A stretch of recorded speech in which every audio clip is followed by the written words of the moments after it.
हम चाहते हैं कि आज के अवसर पर पधारे हुए हमारे माननीय अतिथियों, जिनमें शामिल हैं माननीय श्री आर के सिन्हा साहब, जो एक न केवल एक वरिष्ठ पत्रकार रहे हैं बल्कि भारतीय राजनीति के एक वरिष्ठ पुरोधा रहे हैं। श्रेष्ठ पत्रकार के रूप में पहचान बनाते हुए आपने सामाजिक उद्यमी और राज्यसभा के सदस्य के रूप में एक महती भूमिका निभाई, जो एक निजी सुरक्षा प्रदाता सिक्योरिटी एंड इंटेलिजेंस सर्विसेज के संस्थापक भी हैं, जहां 1974 से आज तक प्रगति का इतिहास ही रचा गया है। उनके 36,000 से ज़्यादा कर्मचारी देश विदेश में और अधिक उससे भी ज़्यादा कॉरपोरेट ग्राहक भी हैं, और बड़े स्तर पर आप जिस तरह से मानव संसाधन के लिए और आम जनता के लिए काम कर रहे हैं। आप 1971 में भारत पाक युद्ध के विजेता भी थे, समर संवाददाता भी थे, और साथ ही आपने कई जन आंदोलनों में भाग लिया और जेपी के 1970 से 75 के नेतृत्व में भारत के छात्र आंदोलन का आपने प्रतिनिधित्व किया और एक पुस्तक भी प्रकाशित की। मैं उन्हें आमंत्रित करती हूँ, ये कहते हुए कि उनके व्यक्तित्व की कोई बराबर बनावट हो नहीं सकती और उसूलों से कभी भी उनकी गिरावट हो नहीं सकती। माँ भारती के हैं दुलारे, वो सपूत हैं माँ हिंदी के, उनके होठों पे कभी झूठी मुस्कुराहट हो नहीं सकती। मैं उन्हें सादर आमंत्रित कर उद्बोधन के लिए पधारें। आज सर्वप्रथम तो महर्षि अरविंद की पुण्य स्मृति को प्रणाम करते हुए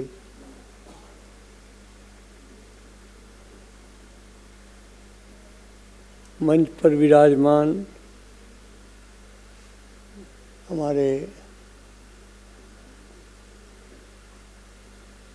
बड़े भाई और हम लोगों के मार्गदर्शक रहे, पार्टी में भी संसद में भी,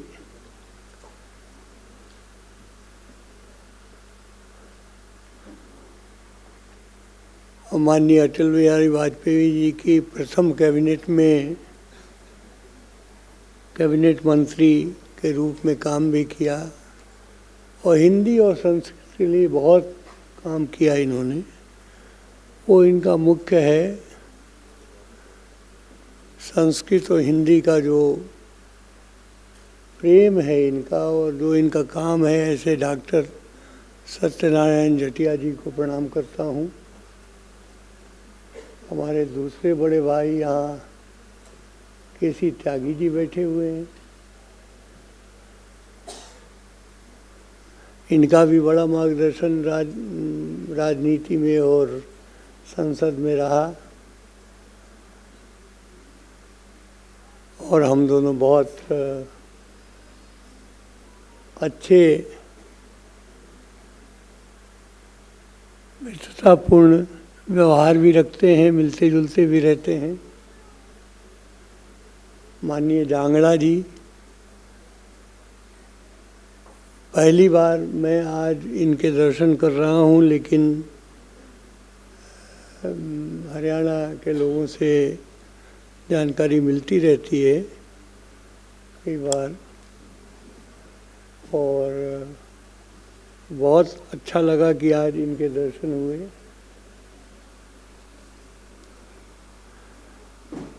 आज इस मंच पर जितने भी बैठे हुए लोग हैं, प्रोफेसर वात्स्यायन हैं, प्रोफेसर प्रदीप कुमार हैं, विपिन हैं, डॉक्टर विपिन हैं, तमाम लोगों को आपके इस परिषद के अध्यक्ष हैं, हमारे पद्म पुरस्कार से सम्मानित सबों के सामने और इतने सभागार में पूरी तरह खचाखच भरे सभागार में खास करके दिल्ली विश्वविद्यालय के शिक्षकों का, शोधार्थियों का, छात्रों का मैं बहुत अभिवादन करता हूं कि आप लोगों ने आज इस कार्यक्रम को सफल बनाने में बहुत बड़ा सहयोग प्रदान किया। सामान्यतः सांस्कृतिक कार्यक्रमों में तो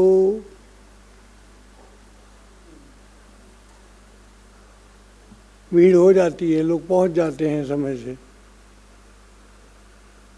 साहित्यिक कार्यक्रमों में खास करके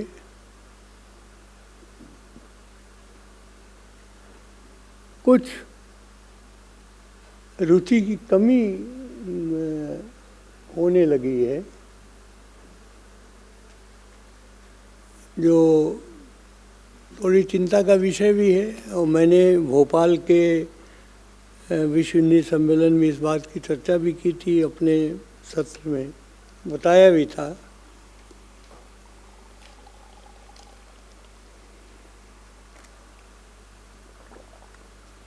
और मैंने बताया था कि जो हमारे भारतवंशी विदेशों में जाके बसे हैं, उनकी जो मातृभाषा के प्रति उनका लगाव और उनका जो समर्पण है, उस पर भी थोड़ा हमको चिंता करनी चाहिए कि वो कितना ध्यान रखते हैं। और हम अपने देश में इस पर कई बार लापरवाही ऐसा बरत लेते हैं। बातचीत में भी, लिखने में भी भाषा का सही प्रयोग न करना एक आदत सी बन गई है। अनावश्यक रूप से हम उसमें बिना जरूरत के अंग्रेजी घुसाते रहते हैं। इससे आप कौन सी विद्वत्ता सिद्ध कर रहे हैं? ठीक है, आपने अंग्रेजी पढ़ी होगी, बहुत लोगों ने पढ़ी है, लेकिन ये हिंदी में कोई बात लिखते हुए ये बताने की ज़रूरत, आजकल ये बहुत दुख होता है मुझे कहते हुए, और कई संपादकों से मैं बराबर इस बात के लिए चर्चा भी करता हूँ कि भाई आप अगर हिंदी में कोई लेख छाप रहे हो या कोई रिपोर्ट ही छाप रहे हो, अनावश्यक प्रयोग आप उसमें कभी फारसी के शब्द डाल देंगे, कभी अंग्रेजी के डाल देंगे, कभी कुछ डाल देंगे। जहाँ ज़रूरत हो या स्वाभाविक रूप से आ रहा हो वहाँ कोई दिक्कत नहीं, लेकिन ज़बरदस्ती डालना ये भाषा के साथ न्याय नहीं। महर्षि अरविंद तो बराबर विदेशों में ही रहे, विदेशों में पढ़े, सब कुछ किया, लेकिन एक बांग्ला भाषी होने के बाद भी इनका जो संस्कृत और हिंदी का प्रेम है अद्भुत है।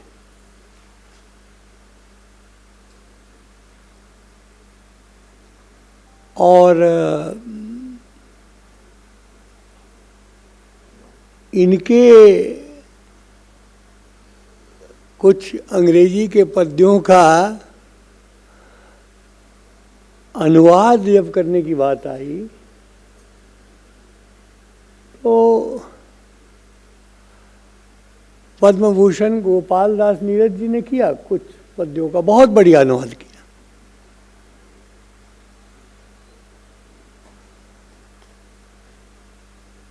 तब तो ये समाधिस्थ हो गए थे, लेकिन माँ ने पत्र लिख के और नीरज जी को उसके लिए बधाई दी और कहा कि मैं सोच नहीं सकती थी कि इतना बढ़िया अनुवाद आप महर्षि का कर सकते।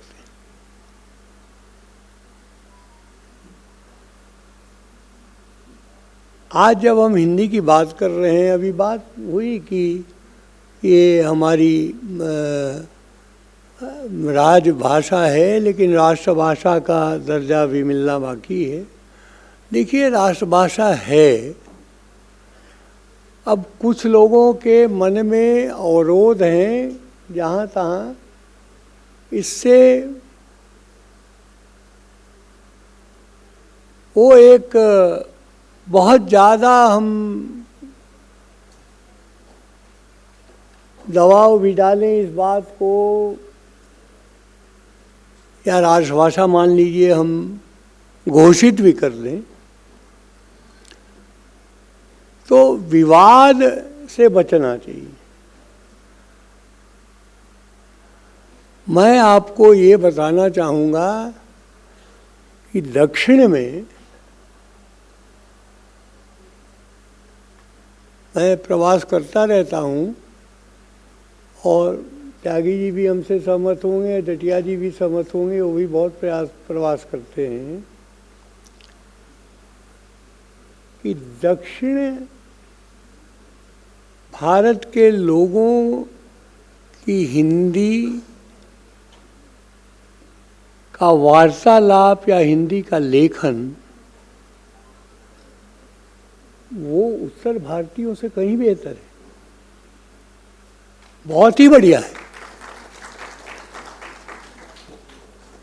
छोटी छोटी जगहों में, केरल में या तमिलनाडु में, बहुत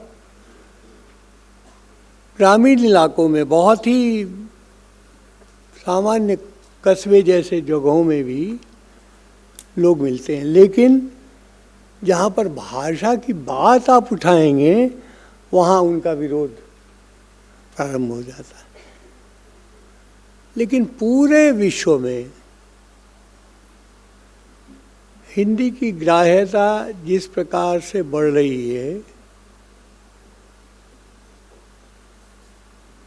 आज के सर्वेक्षण में तो भले ये दिखे कि अंग्रेज़ी और चाइनीज़ के बाद हिंदी है, लेकिन मैं समझता हूँ कि हिंदी की ग्राह्यता कहीं ज़्यादा है, और सभी समझते हैं उसको और पसंद भी करते हैं। खास करके हिंदी सिनेमा का बहुत बड़ा उसमें योगदान है, और हमें इस बात को स्वीकार करना चाहिए। कई बार हम स्वीकार नहीं करते, लेकिन जो योगदान राज कपूर के चित्रों का पूरे सोवियत संघ में, पुराने सोवियत संघ में, या पैसिफिक में, जो आपको प्रशांत महासागर के क्षेत्र हैं, उनके देशों में है, अद्भुत है। मतलब मैं जब टैक्सी वगैरह में कहीं बैठता हूँ और बताता हूँ कि मैं भारत का हूँ, तो ज़्यादातर टैक्सी ड्राइवर वो कोई ना कोई गीत सुना देते हैं।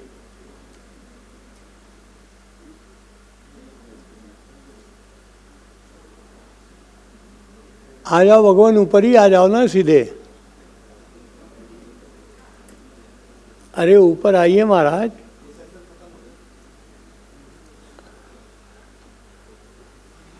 तो मैं ये कह रहा था कि हमें किसी तरह के टकराव के मार्ग को चुनने की जरूरत नहीं, किसी तरह के आंदोलन करने की जरूरत नहीं। हम लोगों ने बहुत उसका दुष्परिणाम भोगा है।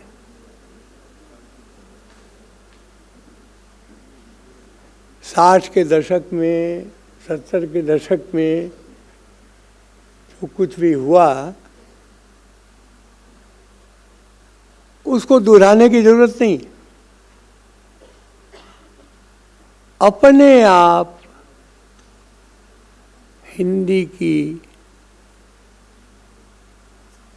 सर्वव्यापकता, हिंदी सर्वग्राही हो चुका है और इसको अब हम मांग के रूप में या किसी चीज़ को ज़्यादा दबाव देने के चक्कर में किसी का विरोध एक सामने आए, ऐसे करने की कोई ज़रूरत नहीं। हो गया है। जहाँ तक बात अभी चल रही थी कि हिंदी का कैसे बाजारीकरण के दौर में उसका व्यापक प्रचार हो, तो आप लोगों को मैं जानकारी देना चाहता हूँ, बहुतों को जानकारी होगी पहले से,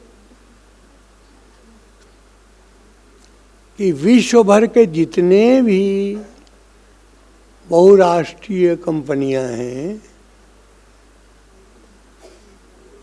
उनका कोई भी बड़ा अधिकारी यदि भारत में पदस्थापित होता है तो उसको हिंदी का प्रशिक्षण लेना अनिवार्य होता है। हिंदी के शब्दावली को जानना जरूरी होता है, क्योंकि वो ये जान रहे हैं इस बात को कि यदि हिंदी भाषा के काम चलाऊ ज्ञान से वे वंचित रहेंगे तो उनका व्यापार नहीं चल सकता भारत में। ये सब जगह हो रहा है। अब तो कई जगह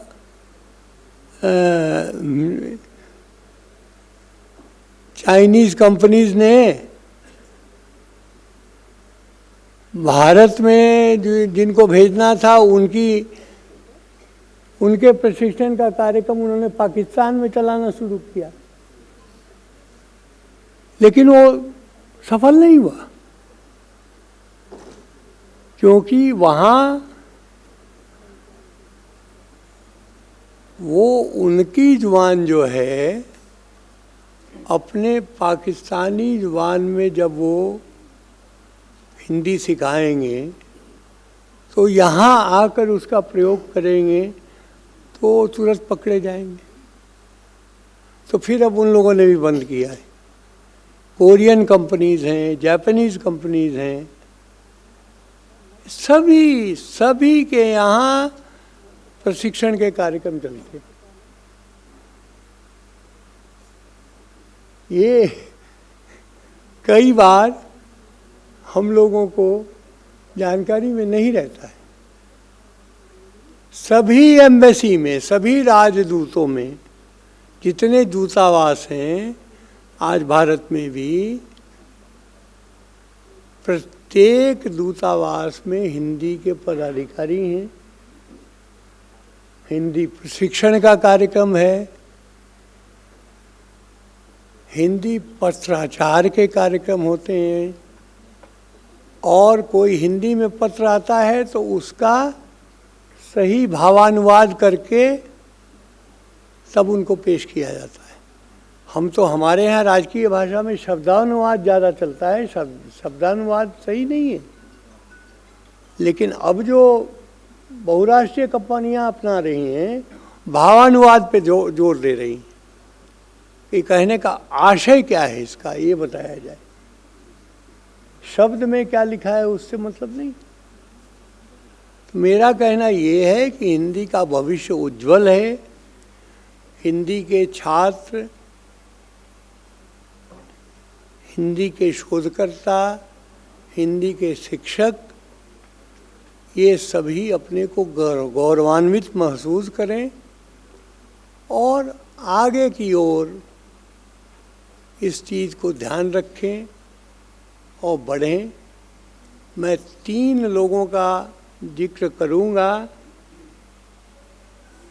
डॉक्टर राजेंद्र प्रसाद जी, बाबू जगजीवन राम जी और लोकनायक जयप्रकाश नारायण जी, जिनके साथ मैंने समय बिताया और जिनका प्यार मुझे मिला, वो कभी मुझसे हिंदी में बात ही नहीं करते थे। मैंने हिंदी में बात करने की कोशिश की, हिंदी में एक आध पंक्ति निवेदन भी किया, तो उसका उत्तर वो भोजपुरी में देंगे। एक बार मैंने पूछा उनसे, तो जगजीवन बाबू ने कहा कि देखो, तुम भोजपुरी जानते हो, इसलिए मैं तुम्हारी बात का जवाब भोजपुरी में देता हूं। भाषा को जितना सुगमता और सरलता से हम उपयोग करें, उतना ज़्यादा सार्थक उपयोग होता है। ये ऐसे महापुरुषों के विचार थे।